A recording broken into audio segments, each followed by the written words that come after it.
Yun mga tol, isang mapagpalang tanghali sa ating lahat. So, kakarating lang namin dito sa bayan mga tol. Andito kami ngayon sa labas ng tindahan. So, may maliit na tindahan dito. So, dito muna kami nagpapahinga. So, kasama ko pa rin ngayon si Marco. So, hindi ko na lang binidyohan yung paligid para din naman sa safety namin at sa nagmamayari dito sa tindahan na aming kinaroroonan ngayon.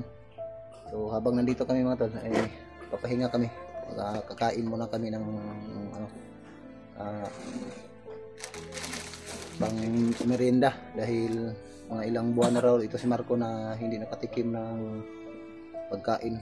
Laging kinakain niya sa kagubatan kung hindi panis na kanin yung mga pagkain ng monkey, yung mga saging. Totoo yun Marco, di ba? Natawa tuloy si Marco. Nandito na, nag-order na kami ng biscuit at saka soft drinks. Wala kasi lang ibang soft drinks. So may katulad din ito na kulay pero tuba man. Ito na lang. Malasing ka sa tuba. Ito na lang. Dalawa lang piraso nito. At saka ito. Wala kasi silang Okay. Sige, kain ka. Tanggalin mo yan ang yung takip mo sa lubot. Lubot. Mukha. Yan na. Yan yung mukha ni Marco. Tingin ka muna sa camera. Pugi pala ito si Marco.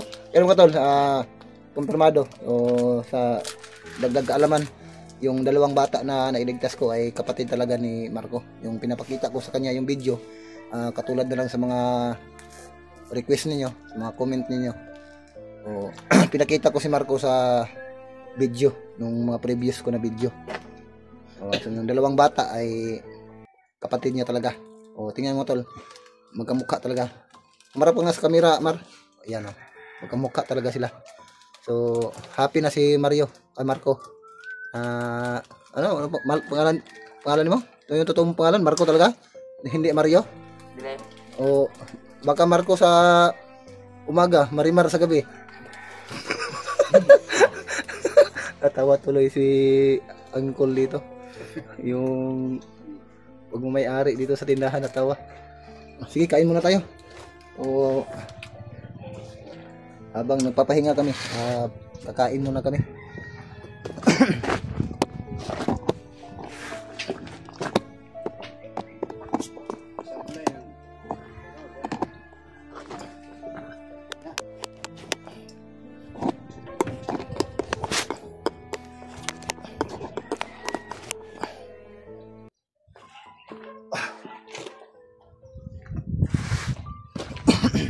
Sige, kain ka dyan, Mar.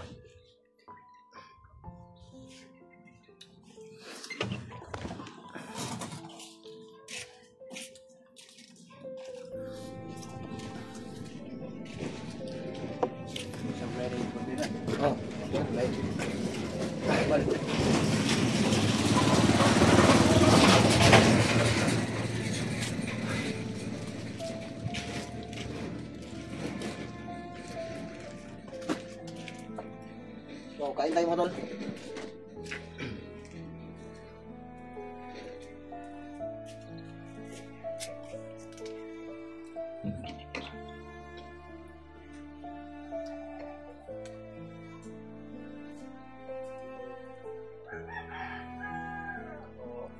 Nagtatanong yun sa amin nung nagmamayari dito kung saan daw kami galing, bakit ganito na yung mga damit namin, yung mga suot namin. Sinabi ko na galing namin sa bundok.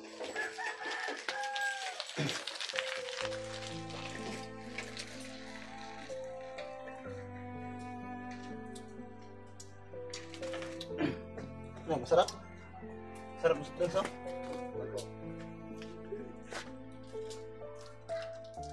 sanay na kami sa ganito na.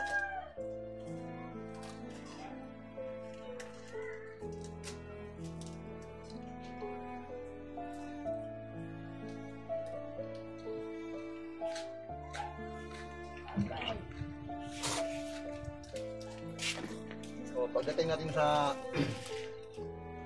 aming bahay, salamat. Thank you. Pagdating natin sa bahay, Mag-ihaw tayo ng ano, isda.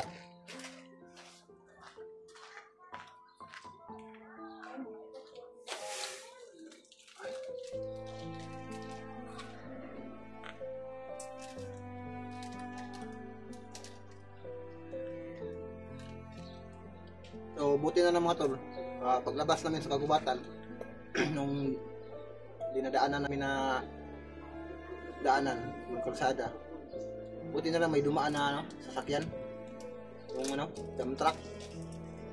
So, naka-hips kami, nakasakay kami, kaya nakarating kami dito sa bayan. So, tagumpay kami nakalabas sa kagubatan mga tol.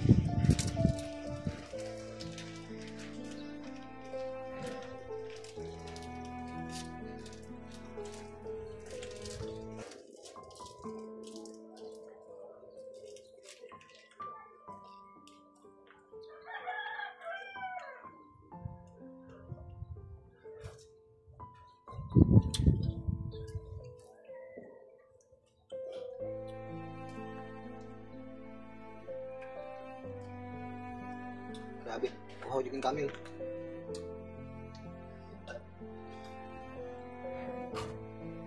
So, baka mamayang hapon o mamayang gabi mga tol ay makakauwi na kami sa aming tahanan. At pansamantala, ito si Marimar, si Marco. Ano? Doon ko muna sa bahay patuloyin para doon sa muna sa matulog pansamantala. After naman nun, pagkabukas, saka ko siya ihatid sa kanila para makita namin yung mga kapatid niya. Dahil yung dalawang kapatid niya ay nag-alala din sa kanya.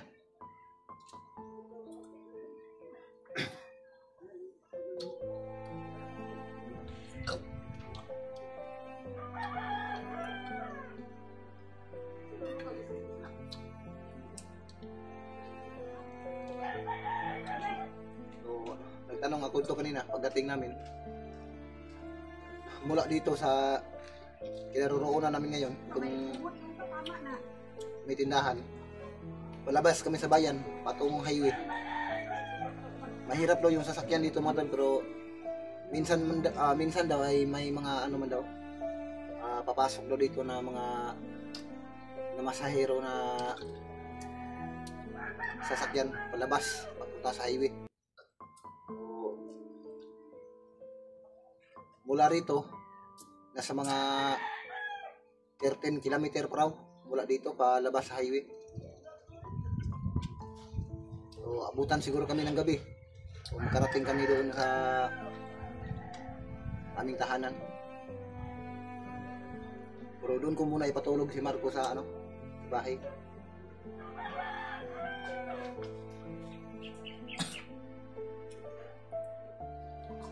So, hindi lang ako nag-video ng Hindi lang ako nakapag-video dahil sinadya ko talaga para hindi kami masundan. Hindi kami ma-monitor ng mga kalaban. Dumaan kami sa ilog. Buti na lang pag akyat namin, akala ko bundok pa rin yung madaanan namin. Buti na lang pag tawid namin mula sa ilog, may malapit na pala na daan, mga 2 kilometro lang. May daanan na pala doon sa itaas ng ilog. Habang naglalakbay kami, may dumaan na sasakyan kaya kami nakarating dito sa bayan. Mula pa ng umaga, paglalakbay namin hanggang ngayon ay tanghali na. Alas 12 na mahigit ng tanghali.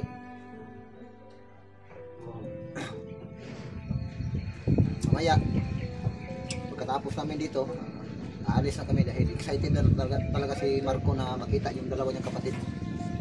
At makauwi na rin si Marco sa kanila.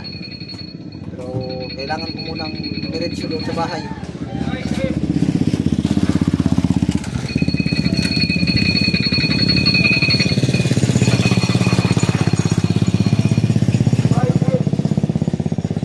Para mabigyan ko rin ng damit ito si Marco. Hindi niya kasya ay bilhan ko na lang ng damit.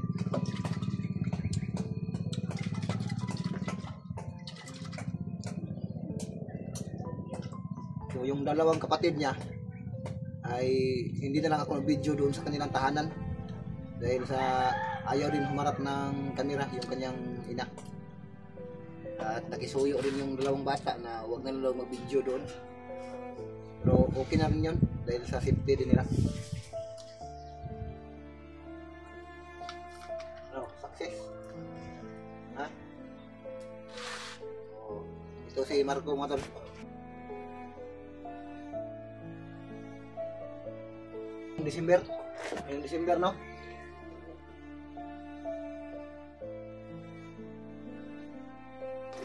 Binata na pala ito si Marco. So, kaarawan niya ngayong buwan na ito. Ngayong Pitsat 20. So magkasunod lang sila ng aking anak. Kasi ulitin ko, yung dalawang anak ko ay kaarawan din nila sa buwan na ito. Yung anak ko na babae ay December 14, yung panganay ko namang anak ay December 19, tapos ito si Marco ay December 20. Yung buwan na ito, yung Pizza 20. So hindi halata sa mukha ni Marco kahit binata na siya, may sakto na sa edad, pero yung mukha pa rin niya ay medyo bata pa rin kung tingnan. So ugi.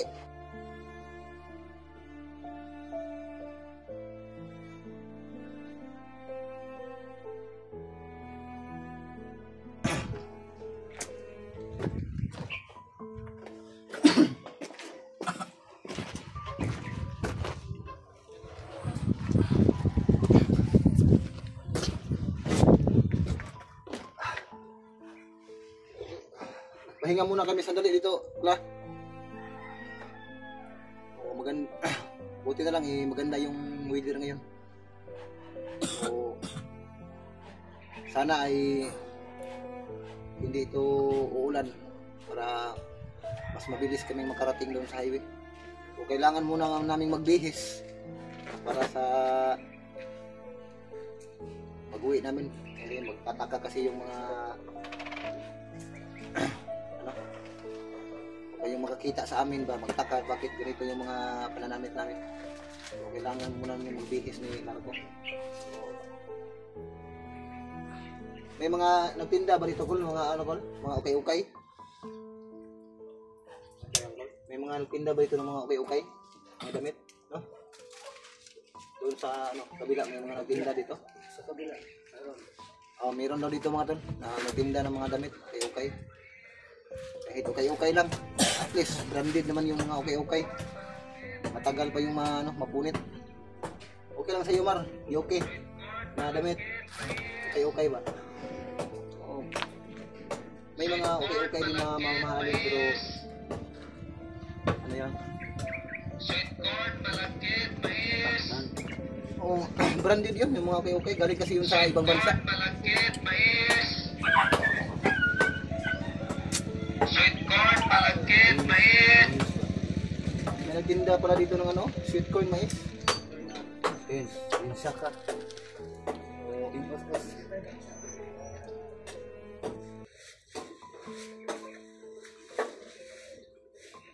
Grabe, nakainom talaga ako ng malamig na soft drink. So, ngayon lang ako nakainom ulit ng soft drink. Kasi tubig sana yung ano ko, pero nagkisuyo kasi si Marco na soft drinks na lang dahil hindi na rin siya nakatikim ng soft drink. Kaya isting na lang yung binili namin para pang ano daw, pagdagdag lakas daw, energy drink. Pero ngayon lang naman. Sunod nito ay tubig na palagi.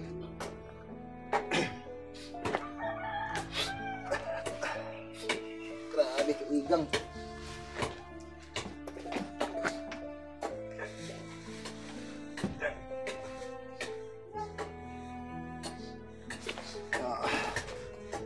Kailangan ko munang tanggalin to mga tol para mas mabilis ko makapag-business mo ya. Yung mga nasasagupa namin mga tao dito ay nagtataka sa amin, itsura namin, bakit ganito. para mga monkey na nakawala sa gubat. Sweet corn, malagkit, mais. Sweet corn, malagkit, mais. Sweet corn, malagkit, mais. Sweet corn, malagkit, mais. Tubig, may tubig rin.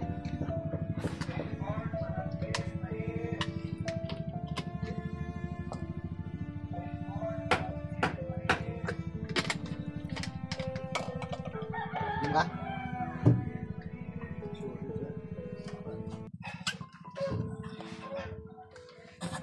Buti na lang may mga damit akong dala dito. So, bibilhan ko na lang si Marco ng mga ano. Kaya pwede niya maisuot ngayon. Dahil pagkapag-sakay namin ng bus mamaya ay diri sa amin yung mga pasahero dahil sa medyo nangangamoy na kami. Grabe yung mga putik dito sa mga damit namin.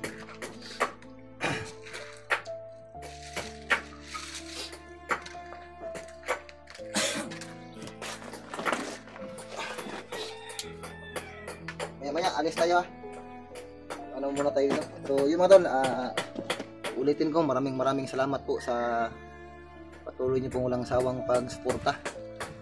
So sa pamamagitan ng inyong panonood ay malaking tulong na po yun. So salamat po sa nag-abot ng blessing para sa pangkain namin ni Marco. So ulitin ko maraming salamat sa inyong lahat at magandang tanghali po sa ating lahat. No? So God bless po.